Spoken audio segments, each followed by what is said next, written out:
नमस्कार दोस्तों। महाराष्ट्र के एक छोटे से गांव में क्या हुआ ऐसा कि एक डायन ने पूरा का पूरा एक परिवार खा गई। ये इतनी ज़्यादा खतरनाक घटना की कहानी है ना कि सुनेंगे तो आज रात आप अच्छे सो नहीं पाएंगे।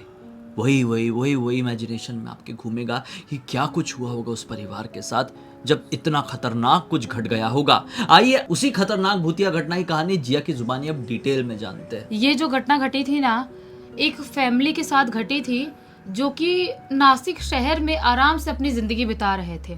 रमेश जी, उनकी बूढ़ी माँ शांता, उनकी पत्नी सावित्री और नील और पायल उनके बच्चे। आराम से ये लोग नासिक में रह रहे थे, किसी भी बात की प्रॉब्लम या दिक्कत थी नहीं।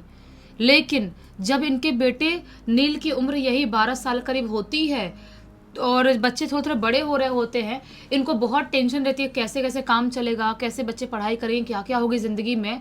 उसी दौरान अचानक से जो उनका ट्रांसफ़र है ना, जो वो गवर्नमेंट जॉब कर रहे थे, उसका ट्रांसफ़र अचानक से महाराष्ट्र के ही एक छोटे से गांव में हो जाता है। जब उनका ट्रांसफ़र होता है, पहले से वो टेंशन में थे कि बच्चे कैसे पढ़ाई करेंगे, उतनी भी ज़्यादा पैसे नहीं है, अच्छे स्कूल कॉलेज में पढ़ाना चाहिए। अब अचानक से छोटे से गांव में ट्रांसफ़र होता है तो उनको हो जाती है टेंशन कि एकदम ही छोटे से गांव में बच्चे पढ़ाई कैसे करेंगे, बहुत मुश्किल हो जाएगा। यहाँ नासिक शहर में रह के अच्छे बड़े स्कूल में पढ़ाई करते हैं और वहाँ जाएंगे तो वहाँ कैसा कैसा स्कूल नहीं होगा, अच्छे स्कूल होंगे कि नहीं उस गांव में, कैसे क्या करेंगे। वो बहुत अपील करने की कोशिश भी करते हैं अपने सीनियर जगहों पर, बाकी जगहों पे।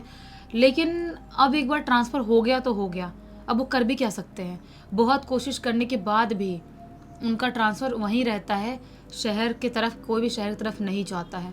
तो वो अपने पत्नी सावित्री जी से बोलते हैं कि एक काम करो, तुम ना माँ और बच्चों के साथ यहीं पे रहो और यहीं पर इनको पढ़ाओ लिखाओ, और मैं ना गांव में जाता हूँ, वहीं अपना काम करूँगा, जॉब करूँगा और वहीं रहूँगा। सावित्री जी बोलती हैं नहीं नहीं, आप हमारे बिना अकेले कैसे रहोगे, आप ज़िंदगी में कभी बच्चों के बिना अकेले रहे नहीं हो, अभी आप बच्चों को छोड़ के जाओगे तो कैसे अकेले रहोगे। तो बोलते हैं रमेश जी कि क्या कर भी क्या सकते हैं अब उतने छोटे से गांव में बच्चों को कैसे लेके जाएं। सावित्री जी बोलती हैं कि आपको खाना बनाना भी नहीं आता है, और गांव में कोई ऐसे ही होटल थोड़ी रहते हैं कि आप वहाँ से खाना ऑर्डर कर लोगे, खा लोगे, तो प्रॉब्लम आपको बहुत ज़्यादा होगी। जब ढंग से खाओगे नहीं तो काम क्या करोगे आप। जो भी होगा, बच्चों को कुछ टाइम तक वहाँ रखेंगे और उसके बाद जब बच्चे थोड़े से और बड़े हो जाएंगे तो उनको हॉस्टल में ही शहर में डाल देंगे, वो लोग हॉस्टल में पढ़ाई करेंगे और मैं और माँ आई जो है वो हम लोग आपके साथ रहेंगे गांव में और वहीं पे आपका ख्याल रखेंगे।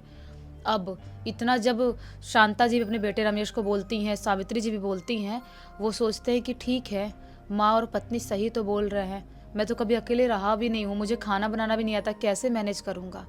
अब पूरा का पूरा परिवार, ये लोग उस गांव के बारे में इतना पता तो नहीं लगा पाए थे, गांव में क्या घर है क्या नहीं है। और जो इनकी माँ थी ना रमेश जी की, वो भी काफ़ी साल पहले वो छोटे से गांव से बिलोंग करती थी, लेकिन बहुत साल हो गए, जब वो बहुत यंग हुआ करती थी, उनके पति उनको शहर, नासिक शहर ही लेके आ गए थे। तो उनको इतना, अब गांव में भी रहना उनको पता नहीं था, उम्र ज़्यादा हो गई थी तो उनको भी नहीं पता था कि कौन सा गांव होगा कौन सा नहीं होगा। लेकिन रमेश जी ने अपने पिताजी के मुंह से उस गांव का नाम तो सुने थे कभी ना कभी, तो वो अपनी माँ से पूछते भी हैं, पिताजी तो बोलते थे उस गांव के बारे में कुछ कुछ, आपको नहीं पता है क्या। तो माँ बोलती है कि नहीं बेटा, मुझे याद नहीं आ रहा है, बहुत साल पहले की बात है ना, तो याददाश्त अब उतनी ठीक रही नहीं, उम्र भी तो हो गई है।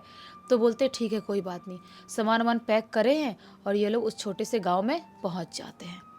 वहाँ पहुँचते हैं और जहाँ पे इनका गवर्नमेंट जॉब लगा हुआ था, जहाँ पे ट्रांसफ़र हुआ था, सबसे पहले वहीं ऑफिस में जाते हैं और वहाँ पे वो बात करते हैं वहाँ के कर्मचारी दूसरे लोगों से। तो एक इसमें से आदमी था जो कि रमेश जी की उम्र का ही था। वो आदमी बोलता है कि चलो मैं चलता हूँ गाँव में, कोई ना कोई घर होगा जो मैं दिला दूँगा, तो वहाँ रह लेना। एक दो घर हैं गाँव में जो अभी अबेंडन टाइप ही, वहाँ पे कोई रहता नहीं है, तो तुम वहाँ आराम से रह सकते हो, कोई टेंशन नहीं है।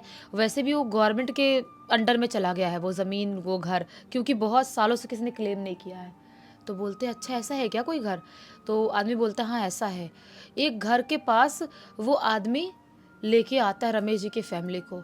वो घर ना ही बहुत ज़्यादा वो था, पुराना था, और ना ही बहुत ज़्यादा नया था, थोड़ा मीडियम टाइप का ही लग रहा था।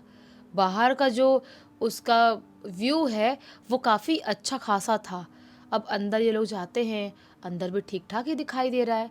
वो आदमी बोलता है रमेश जी को कि आप टेंशन मत लो, एक दो काम करने वाले लोग हैं, उनको मैं भेज देता हूँ, साफ़ सफाई कर देंगे, आप थोड़े पैसे दे देना उनको, गांव के ही लोग हैं। रमेश जी बोलते हैं हाँ हाँ बिल्कुल, आप भेजो, हम उनको पैसे दे देंगे और वो साफ़ सफाई कर देंगे। तो दो चार लोग आते हैं, साफ़ सफाई करते हैं पूरे घर का। रमेश जी उनको थोड़े पैसे देते हैं, वो लोग चले जाते हैं। अब थोड़ा बहुत राशन तो लेके ही आए थे ये लोग कि वहाँ पर कैसे तैसे करके, और वो जो गैस स्टोव वाला होता है वो वाला लेके आए थे। वो चालू करती हैं सावित्री जी और थोड़ा मोड़ा ऐसी चावल दाल बना लेती हैं। सब लोग खा लेते हैं और मस्त सोने के लिए चले जाते हैं रात में। मस्त आज की रात उनकी कच्ची पक्की टाइप ही नींद थी, क्योंकि नई जगह है ना, नया घर है, तो ऐसे थोड़ी एकदम अच्छी से नींद आ जाएगी। बच्चों की बार बार नींद खुल रही है, उनकी दोनों की खुल रही है, ऐसे करते करते ये लोग रात इनकी बीत जाती है। सुबह का टाइम होता है, रमेश जी अपने ऑफिस चले जाते हैं। अब घर पे बचता है कौन? शांता जी, सावित्री जी और नील और ये पायल। अभी इनका किसी स्कूल में एडमिशन नहीं हुआ था। ये लोग ऐसे ही बाहर खेलने के लिए घर के बाहर वाले एरिया में जाते हैं, नील और पायल। तो सावित्री जी उनके पीछे पीछे भागते हुए जाती है कि कहाँ, यहाँ पर किसी से पहचान नहीं, कहाँ अकेले खेलने जाओगे। तभी थोड़ी दूर आगे एक औरत को देखती हैं वो औरत इनको देख के स्माइल कर रही थी। सावित्री सोचते हैं कि ऐसे ठीक है, पड़ोसी लोग ही हैं, मैं जाके थोड़ा बात करती हूँ, थोड़ी पहचान दोस्ती हो जाएगी तो मन लगा रहेगा। उस घर के औरत के पास जाते सावित्री जी, तो वो औरत थोड़ा सा इनको देख के हिचकिचाने लगती है। उनको लगता है कि अभी तो स्माइल कर रही थी, अभी अजीब सी हिचकिचा क्यों रही है, थोड़ा अनकंफर्टेबल क्यों फील कर रही है। सावित्री जी बोलती हैं कि हम लोग ना पूरे परिवार के लोग वो जो घर दिखाई दे रहा है ना सामने, वहाँ पे शिफ्ट हुए हैं, आप आना कभी घर पे चाय नाश्ते के लिए। वो औरत बोलती है नहीं नहीं नहीं नहीं, मैं क्यों उस घर में कुछ खाने आऊँगी। सावित्री जी बोलती हैं आप ऐसी क्यों बात कर रही हैं, मैंने तो सुना है कि गांव के लोग बहुत अच्छे होते हैं, बहुत ज़्यादा दोस्ती करते हैं, अच्छे से रहते हैं, आप ऐसे क्यों बात कर रही हैं। तो वो औरत बोलती कि नहीं नहीं नहीं नहीं, मैं अच्छी हूँ, आप भी बहुत अच्छी हो, आप मेरे घर पे आओ पूरे परिवार, लेकिन मैं उस घर में नहीं आ सकती। सावित्री जी बोलती क्यों क्यों उस घर में नहीं आ सकती। वो बोलती है मैं उस घर के बारे में ज़्यादा बात भी नहीं कर सकती, बस ऐसे डरते डरते उस घर की तरफ देखती है, बोलती है बस आप लोग ये घर खाली कर दो, जल्द से जल्द, हो सके तो आज ही, रात होने से पहले घर खाली कर दो, वरना बहुत कुछ बुरा हो जाएगा, आप में से शायद कोई जिंदा भी नहीं बचेगा। सावित्री जी बोलती कि नहीं नहीं, ऐसे कैसे बात कर रही हो आप, ऐसे ऐसा थोड़ी होता है, और आप डरा क्यों रही हो, मेरे दो छोटे छोटे बच्चे हैं, देखो इतने प्यारे प्यारे बच्चे, आप ऐसे, उनको डर लग जाएगा, आप क्यों बोल रही हो ऐसा।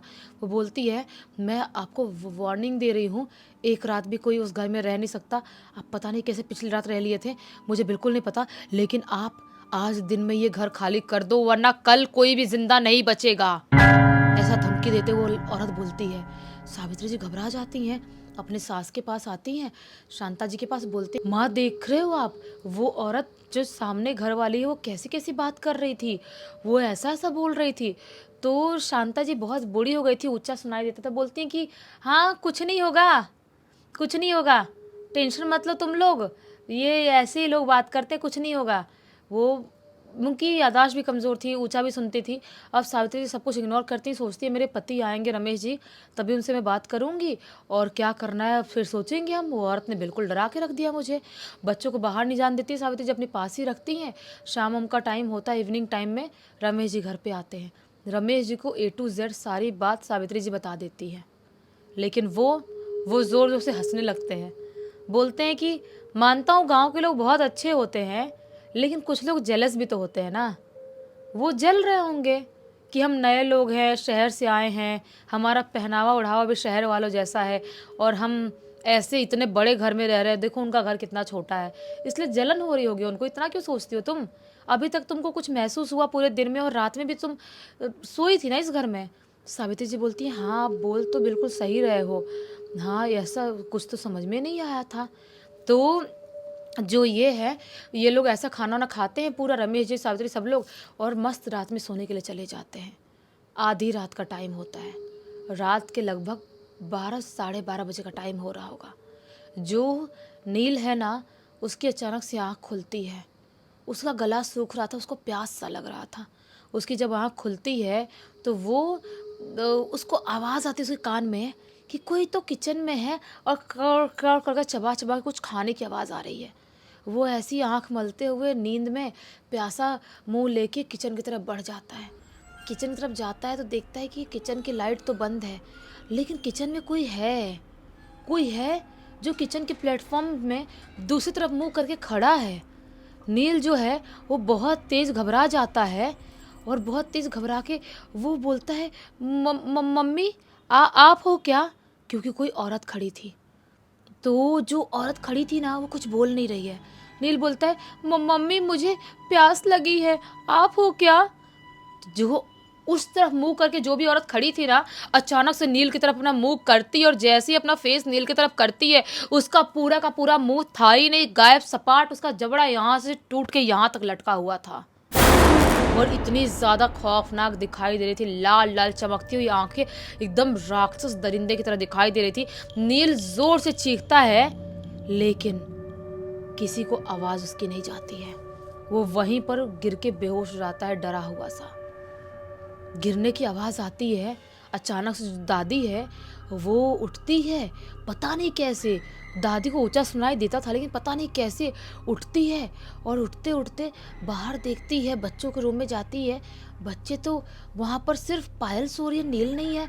दादी थोड़ी घबरा जाती है कि मेरा पोता कहाँ चला गया, और बहू भी ऐसी ऐसी बात कर रही थी।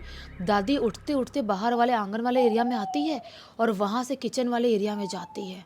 और जैसे ही दादी किचन वाले एरिया में जाती है तो क्या पाती है कि जो नील है वो बेहोश पड़ा हुआ है और उसके सामने एक औरत है जो अजीब सी राक्षस जैसे दिखाई दे रही है। उसको बैठ कैसे घूर घूर के देख रही है, जैसे उसको कच्चा चबा जाएगी, ऐसे घूर घूर देख रही है।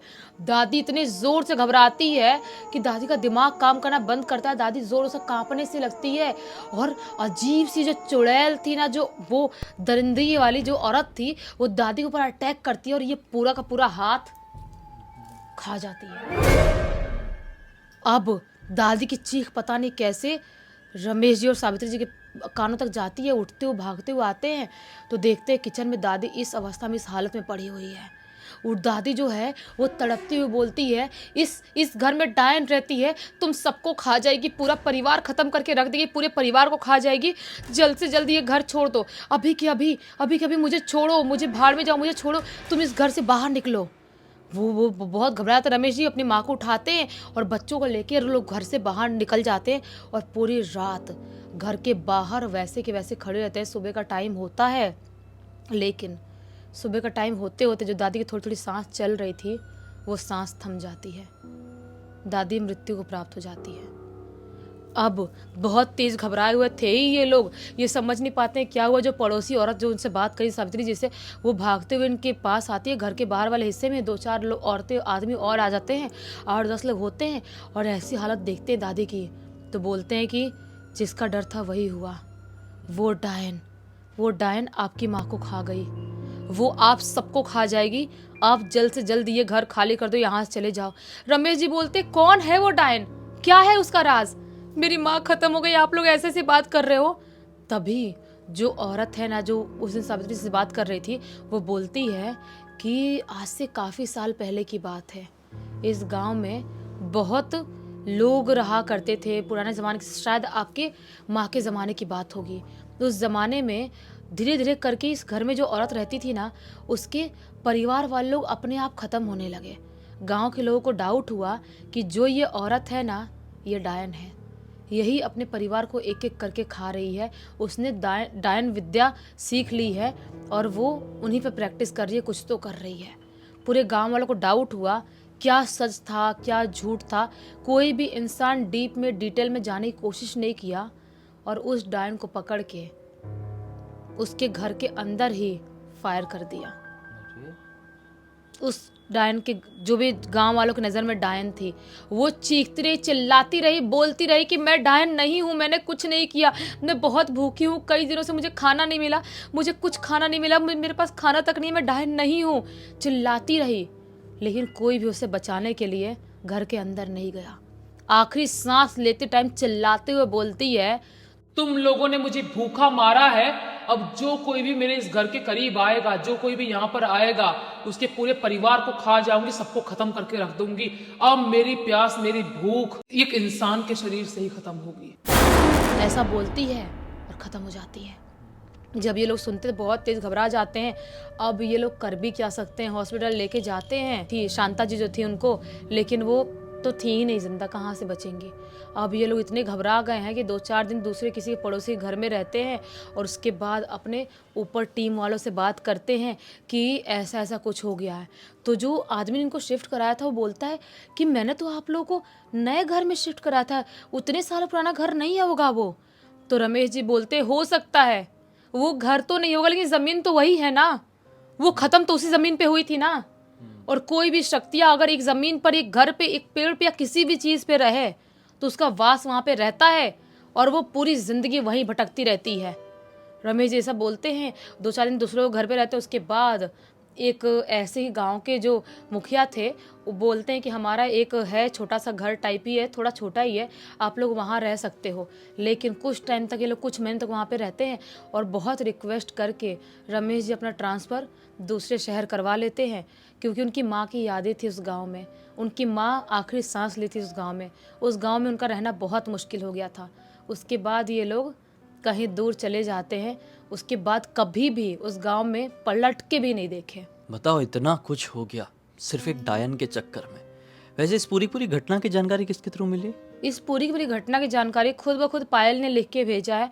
अभी वो थोड़ी बड़ी हो गई है, उस टाइम पे सिर्फ उसकी उम्र 8 साल की थी। तो अब क्या ही कह सकते हैं। इसी एक नोट के साथ इस कहानी का अंत करते हैं। अब तक देख लिए थे तो लाइक ज़रूर कर देना, चैनल को सब्सक्राइब करके बेल आइकन दबा के ऑल के ऑप्शन में क्लिक करना। और इंस्टाग्राम और हमारी वेबसाइट की लिंक वीडियो के डिस्क्रिप्शन बॉक्स में मिल जाएगी। इंस्टाग्राम में आप कहानी लिख के भेज सकते हैं और हमारी वेबसाइट में हमारे प्रोडक्ट्स और सर्विसेज चेकआउट करके खरीद सकते हैं, कुछ अच्छा लगे तो। बाकी हम कल फिर से मिलते हैं, तब तक के लिए बहुत बहुत धन्यवाद। आपका दिन शुभ हो।